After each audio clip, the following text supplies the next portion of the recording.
science story, huh?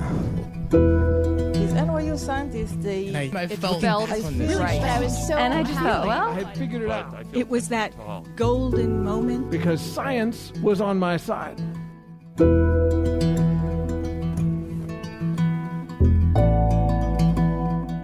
Hey everybody, welcome to the Story Collider, where we bring you true, personal stories about science. I'm your host, Erin Barker, and this week we're presenting stories about times when science saves our lives. I mean, technically, science has probably saved everyone's life at some point. If you've ever, for instance, taken an antibiotic, or been warned about a dangerous storm, or driven over a structurally sound bridge, or had electricity to keep you warm in the winter or cool in the summer, chances are science has saved your life, whether you think about it or not. But we're not talking about that kind of life-saving today. We're talking about the kind of passion and commitment that you feel for something, in this case science, that is so strong it motivates you to power through the struggle. It gives you a goal or a port in the storm, a light at the end of the tunnel, other cliches along those lines. That's what our stories are about today. So our first story is from Cailin Gallinger. It was recorded in July 2018 at the 519 in Toronto. The theme that night was LGBTQ in STEM.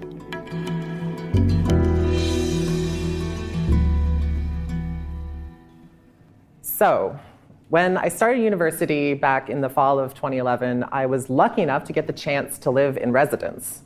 I was so excited to be downtown and to experience the fast pace of campus life away from home for the first time in my life. But unfortunately, I also happened to get into the only Catholic college on campus, which of course meant gendered dorm floors. I did my best filling out my roommate application, listing all my favorite musicals and hoping that my gay powers would just be so obvious and overwhelming that they'd have to stick me on the girls' floor, or at least bunk with another glamorous queen like me. And as it turns out, between all of the hazing happy jocks and loud drunk bros that they could have stuck me with, I did get a relative softball. This sweet international student from Malaysia who I played music with and was able to be open about my attraction to men around. But even as I was worrying about being surrounded by straight men all the time, I was also on the verge of one of the greatest opportunities of my life. You see, I've always known that I wanted to be a scientist. Since I could read, I dreamed of digging into the dirt to find evidence of ancient life, or going dancing on the surfaces of planets and moons beyond our own. I wanted to find something about life, or a solar system, or a universe that nobody else had discovered before, and add my small light to the glowing torch of knowledge that had been passed down since the dawn of our species. Lofty ambitions for a pimply 18-year-old, for sure. So I Googled U of T lab volunteer positions. Now, if you know anything about how science is done in our modern world or how a typical science lab is run, you'd realize how ridiculous this should have been. I mean, there's not many groups that would want to take on the task of training a complete newbie with no experience or grant funding in extremely difficult and highly technical techniques and using equipment that costs thousands of dollars and who would probably either break something or just get bored and leave after a semester anyways. Right? I mean, that would be legitimately insane. But I got lucky. I found a website of a lab in the Ecology and Evolutionary Biology department, a plant lab, where they had just completed some field work over the summer and needed some hands helping with the mind-numbing but not especially technical task of weighing and counting seeds. The species they were working with, the wild mustard plant, was a common organism used for studying various aspects of plant reproduction, and they wanted to understand how flowering time was inherited based on climate change. So we counted seeds. We counted so many goddamn seeds. But it was actually really fun. I got placed with this group of final year undergraduates who were completing their theses based on the work that was done that summer, and we got along so well. I mostly worked with this one student, Yana, tweezing apart flowers and preserving them in ethanol to examine under the microscope later.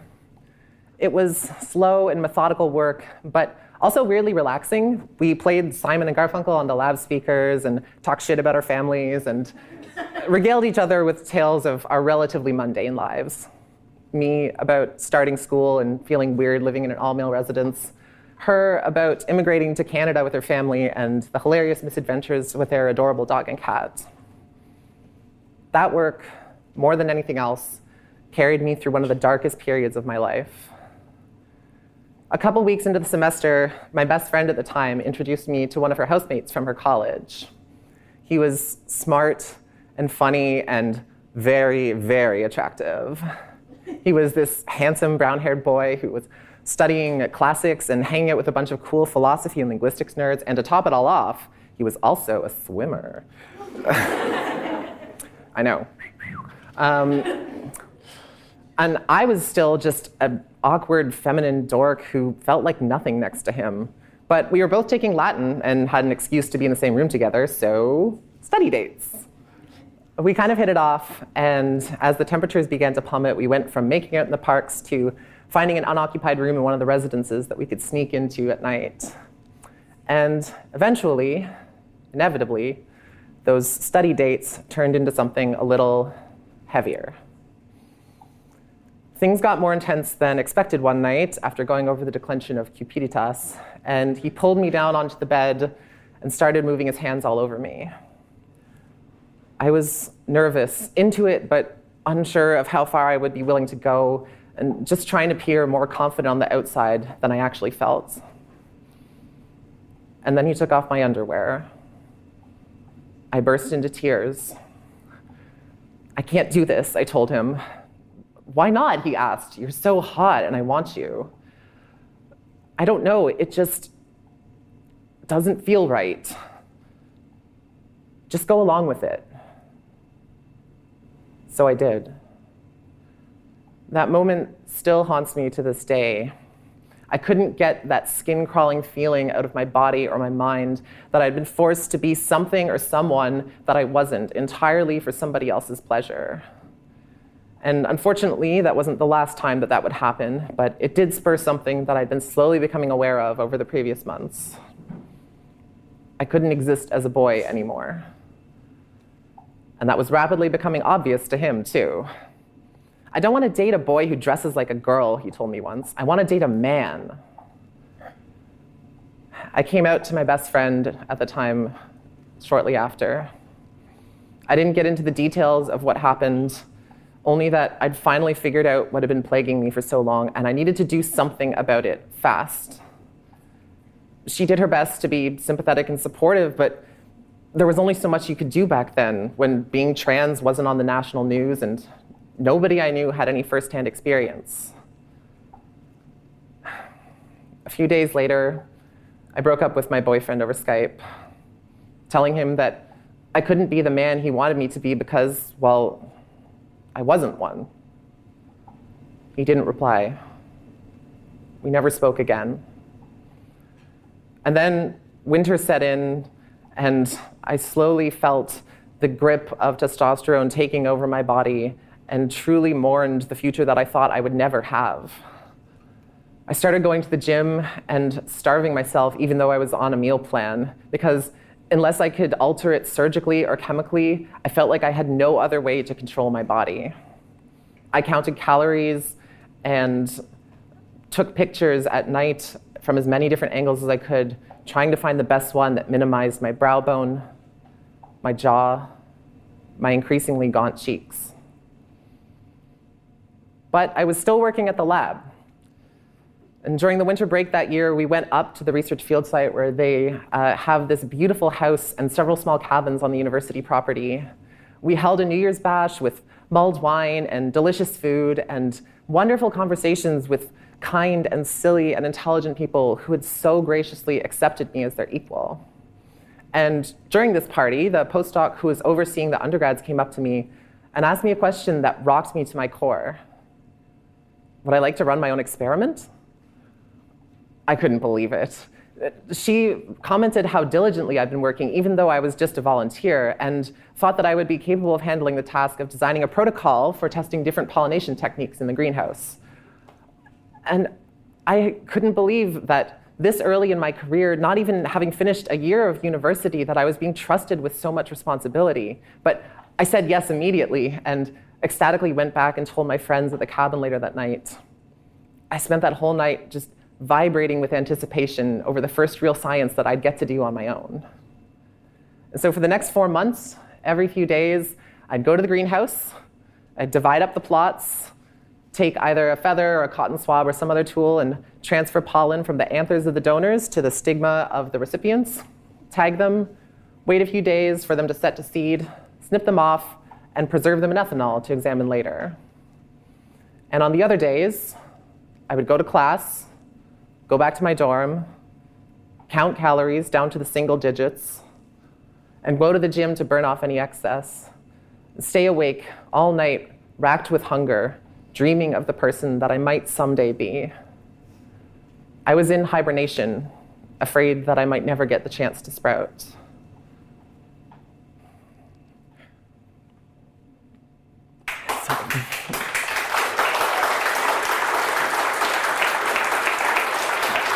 But even though I could only talk to a couple people about it, even though I felt lost and hopeless with the way that testosterone was taking over my body, even though I spent hours sitting at my windowsill staring out, wondering what it would be like to just jump and finally be free, I still felt obligated to those seeds, to that work, to the friends I'd made and the people who trusted me. If nothing else, I had a responsibility to my piece of the puzzle, no matter how small it was.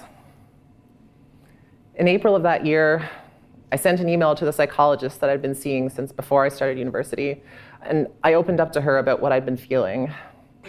I asked if she knew anyone else who had gone through something similar, or if there was any way she could help at all. And she was great. She got back to me right away and did her best to direct me to resources, both medical and group, that I could attend.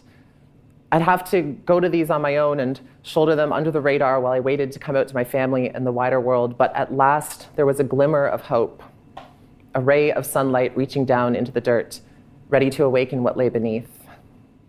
At the end of the semester, as I finished up my classes and started applying for summer jobs, I also finished the last of my counting and cataloging and gave my results over to my supervising postdoc.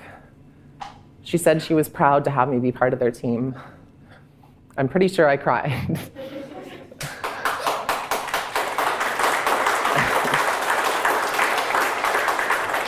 I don't actually know whether anyone ended up using those results, whether anyone looked at my data at all after that point, but just last year, a paper came out with the results of the flowering analysis, and I felt proud of my part in it, no matter how small it was.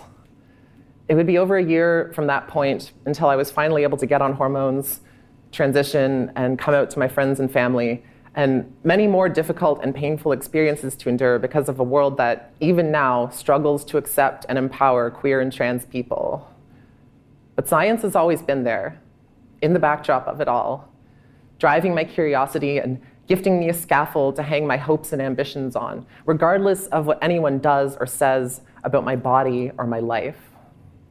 And at the back of that lab, right next to the table where I counted seeds and pipetted sample tubes with a group of the kindest, funniest nerds you'll ever meet, there's a bright blue frame of pressed wildflowers hanging on the wall, a small gift I made for them when I left, a token of gratitude for the hope that they gave me in a time when I thought I'd never have anything else.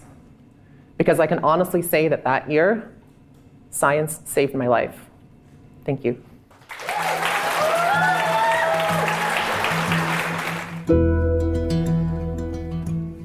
That was Cailin Gallinger. Cailin is a master's student in the Department of Earth Sciences at the University of Toronto. She studies the geophysical processes of planets in our solar system, from impact craters on the moon to volcanoes on Mars and beyond, and has performed in several scicomm events in Toronto, including the LGBTQ-themed Science Slam at Glad Day Bookshop and David Hamilton's Solar System Social. She is currently soliciting submissions for a forthcoming zine, Corona, focusing on queer and trans scientists living and working on the margins, and she hopes to continue combining her passions for both science and art in her post-grad life. Our next story today is from Rose DF. It was recorded in July 2018 at Caveat in New York City. The theme that night was transformation.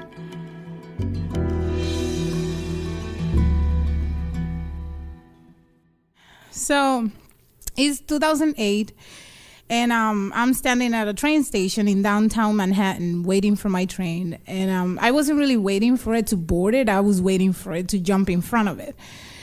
And that's because I had just come out of family court, and I was feeling very much defeated, like I didn't really have a reason to try anymore.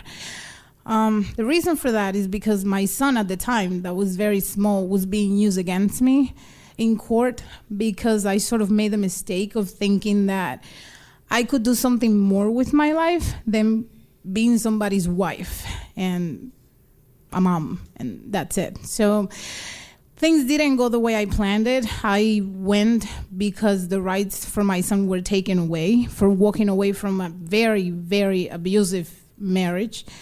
There was a lot of sexual abuse involved. There was physical abuse. There was financial abuse. And I walked into family court thinking that I was going to get help. And what I basically got was maybe if you went out working or studying or whatever you were doing, he wouldn't be so upset. What are you doing out all the time? Who's taking care of your son? It was just hell. So yeah, that's basically all I wanted. I just wanted to jump that train. But while I was at the station, kind of hit me that if I did that, my son will grow up without a mom, something that I didn't really put together at the time. So after a few trains came by, I sort of snapped out of it and walked out. It didn't get any easier because the thing is I was born in the Dominican Republic and I lived between the two countries here and there.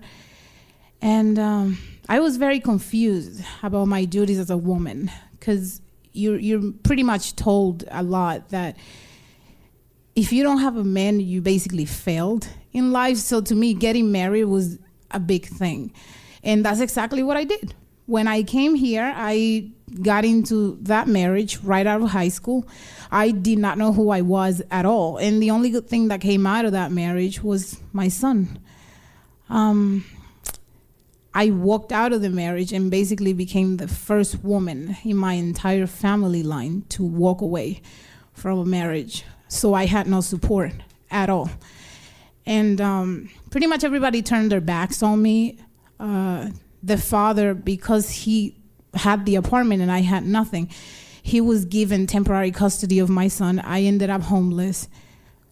I was sleeping in New York City train stations for a couple months, I would say. And while I was doing that, I came across a newspaper that said that they were looking for help for home health aid. I had no idea what that was at the time, but they said that they would train you and you could pay them with your work after.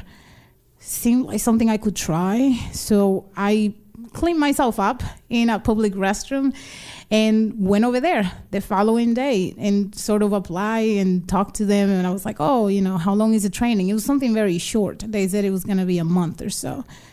So thankfully they told me that we needed to wear scrubs, which they would provide. That basically meant I had something to wear every day. So like clockwork, I was wearing those scrubs every single day, going to the training and sleeping on the train stations. Nobody knew. I finished the training and the people who basically hire you said, in order for you to get credibility, you have to take any shift that they give you. Because I didn't have a place to live and I still wanted to recover my son. I started working 6 days a week, 12 hours a day.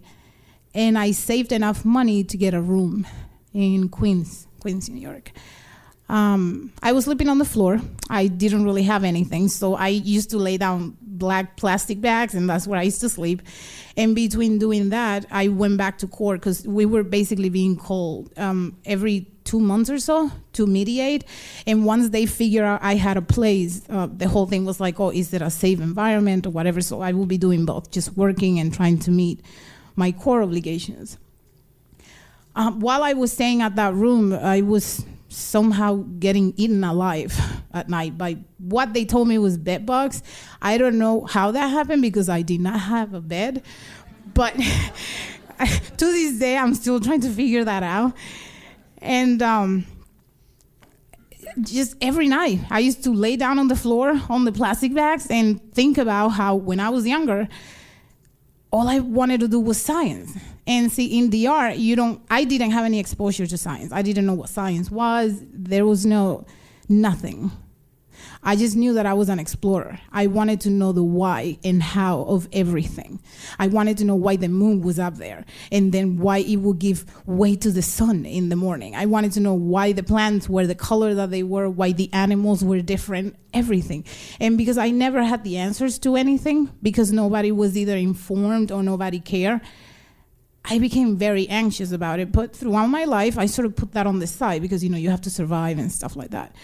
Once I was in Queens, I thought about it all the time, how I just love science and I wanted to do that. So I figured that maybe I would move along to something that paid a little more, because my job was paying $7.25. It was $7.25 an hour, which is why I had to work so much. I ended up recovering my son, which was great. So once that happened, I decided I'm gonna finance my studies by still seeing patients. So I decided to go for medical assistant because I was told that I would get paid a little more. The pay didn't really get that much, so I took another approach. I was like, okay. So by that time, I already knew that I needed to stay within the field that I knew. So because I knew medicine, I was like, so I'm gonna try to go for medical school. So I found out about MCATs and pre-med classes and whatever I needed. And once I saw the price tag on my plan, I was just, that's not gonna happen.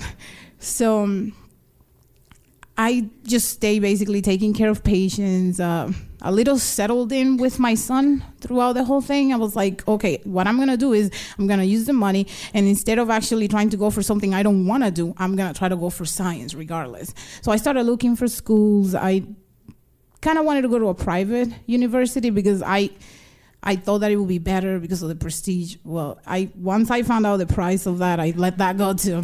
So I was like, okay, let me do the practical thing and find a public, institution. So I found one and I went in, and I was super naive. I was very wide-eyed and, oh my God, I want to do science. And everybody started asking me, what area of science do you want to do? What do you like? Are you sure you want to do this? That sounds like it's going to be too hard for you. You're a single mom. Are you sure? There was so much doubt right away that I was starting to doubt myself. Not only that, but I didn't know how to answer the question, because since I never had exposure to science, I wasn't like a lot of people here where they see that, they get exposed to it since a very young age. So they can say, I'm going into that field, I'm going into this field. I had no clue. All I knew is that I wanted to explore. So after talking to an advisor and getting tons and tons of discouragement, I decided not to listen, and I enrolled anyways. So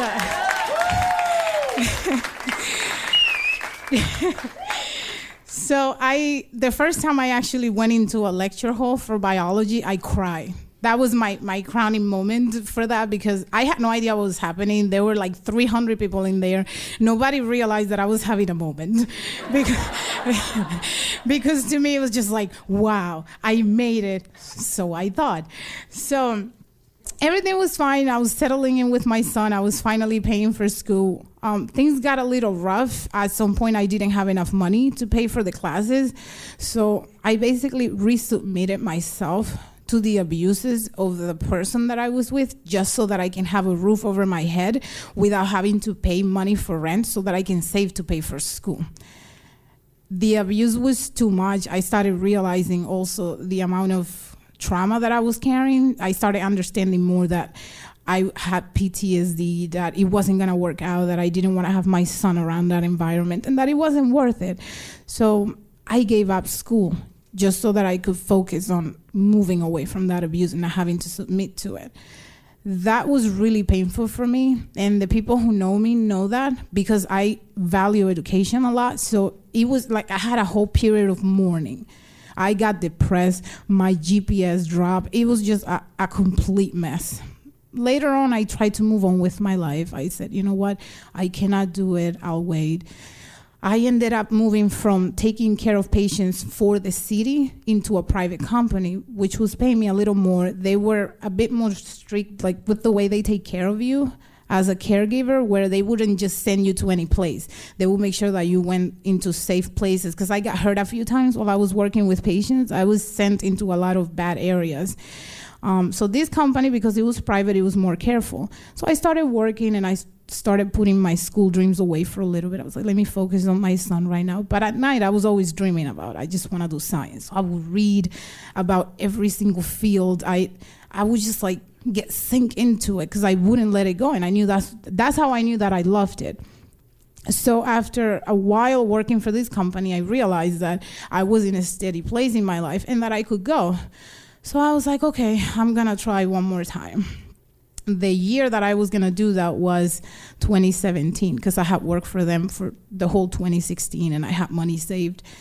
On January 2017, coming from work, I get hit by a car crossing the street. Yeah. So I had to be out of work for the entire year, a couple of surgeries after and everything like that. During the recovery period, that was the whole 2017, I was going insane. So what I did was I had this Twitter account that I never used, and I decided to use it. I was like, let me see what's going on. And once I got in there, I noticed that they had these little communities where it was like science Twitter, and all these scientists talk to each other and all this. So I was like, you know what? Maybe I can use this for something good in the meantime while I recover. And I've met a lot of great people there. I'm basically enamored with the idea of, people doing science communication and how you can just sort of share what you love with people. And even though I've gotten a lot of discouragement also online, I noticed that you can take pretty much every struggle that you have and you can use it to inspire other people. By last year, I had already realized, painfully, because I was very naive, even with everything that I dealt with, that I was some sort of Latina stereotype. Like, I'm the single mom, and I'm the person who doesn't have a PhD, and somehow people look at me and automatically thought, I don't think you can handle that. And I don't know how to quit. So I sort of learned that perseverance can be basically your greatest superpower. I don't have anything, like when people ask me, I always say there's nothing special about me other than the fact that I don't give up. And if I can give that to someone, then I want that. I want people to see that if I can do it, they can do it too. You just need to push yourself. So I use my Twitter account now for that. I use it for STEM communication. I use it to talk about the importance of representation, the fact that, you can't really look at someone and say, I don't think that person is that. I don't think that person can handle that. You just never know. Like, people look at me and they have no idea what I came from. They either assume that I had a very straight path, or they assume that I have nothing, or that I know nothing, based on race, based on me being a single mom, based on a number of things. So that has basically become my goal, so that now that things are slowing down, I'm finally settled, I'm recovered from the accident and everything like that. I'm pursuing biophysics, and that's what I'm gonna do. I mean, I never really got a specific dream when it came to science. I just wanted to be a part of it, and it's not because of the prestige, and it's not because of the names. None of that stuff matters to me. It's just what used to move me when I was younger. And I noticed through time that that's part of what kept me alive. I just dreaming about science every night. So that's me. Thanks.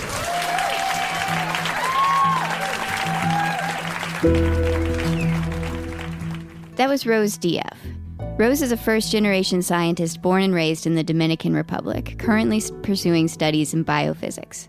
After opening up about her life for a feature in Stories in Science, Rose's social media presence has increased, and she now uses it to raise awareness on topics of inclusivity and diversity in STEM, as she constantly challenges some of the stereotypes associated with being a non-traditional academic and a Latina in the U.S.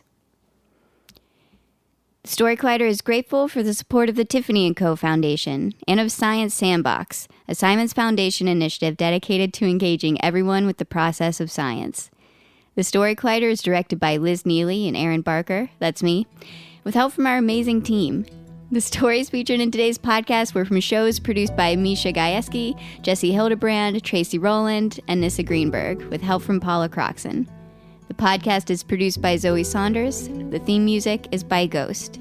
Special thanks to the 519 and Caveat for hosting these shows, and to Science for saving our lives both literally and metaphorically. Thanks for listening. Bye.